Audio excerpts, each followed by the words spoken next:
Here are 3 mistakes to avoid when opening your event space. But first, y'all, if you're interested in actually opening your own event space and you're interested in mentorship, working with someone that has been there and has helped countless individuals open their own event space, text this number here if you're interested in setting up a call to learn about the mentorship. All right, let's get right into the video.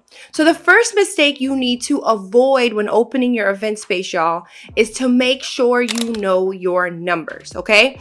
What I mean by knowing your numbers, you need to be able to be aware of all of the numbers that are associated with this brick and mortar business, right?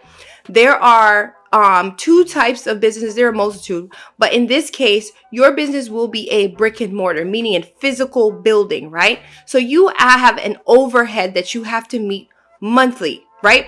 And that is usually your rent or your mortgage if you purchase the building, right? In the case that I normally teach my mentees is the rental option. So you have to think about your rent per month, right? So what is that cost, right, in regards to your specific location?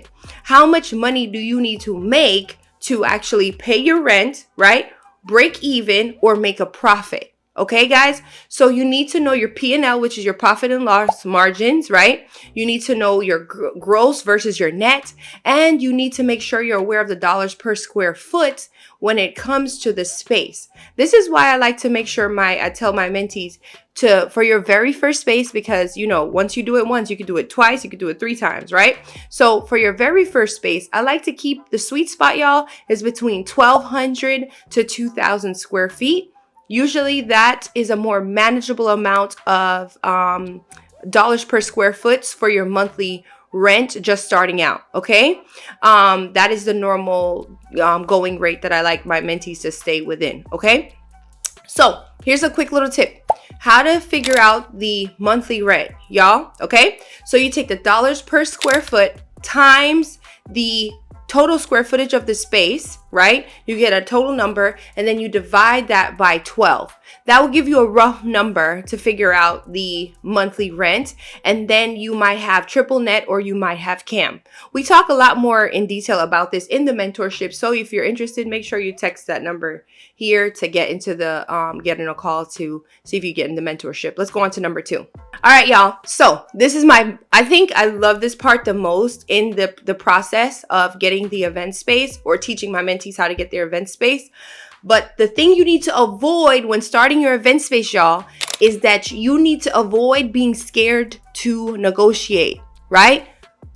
Listen to me. It's going to be scary, okay? Starting a new business is scary. Being a commercial business owner, or a commercial space business owner is scary.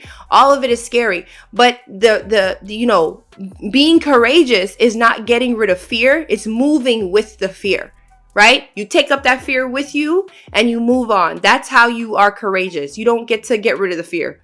You never do. But you have to learn how to walk with it and move with it, because your why is stronger than the fear, right? Why are you doing this? So when it comes to negotiating, just know that that's a part of it, guys. And you have rights as a tenant. You heard right. You have rights as a commercial tenant, okay? So if there's a term that you are not sure of or something you don't like, the amount of the rate, right? Or the terms of the lease, how long you want the lease to be. Or if they're telling you have to be responsible for the HVAC, or if you have to be responsible for the flooring or the roofing. If you're not okay with those things, you negotiate, right? And you should always seek legal counsel when it comes to the negotiation portion of this process, because the lawyers in your city will know the laws that will protect you as a commercial tenant, okay? So make sure you know that you have the right to negotiate, and closed mouths don't get fed. All right, y'all. So last but not least, listen. If y'all don't listen to anything else I'm saying, number 3, this one here, this is the number 1 thing that you should avoid when starting your space, right? Do not go into this or finding a space, it's a beautiful location, without knowing the zoning. Say it with me. Zoning. I can't stress it enough, guys. You cannot go into this business without knowing if the space is not zone for the type of business you are going to be applying for in regards to your business license, okay? If it is not zoned correctly, you cannot run your business there. It's just simple as that, okay, guys? So you need to go to your city, right? Reach out to them directly and ask them, hey, is 123 Elm Street zoned for a banquet hall?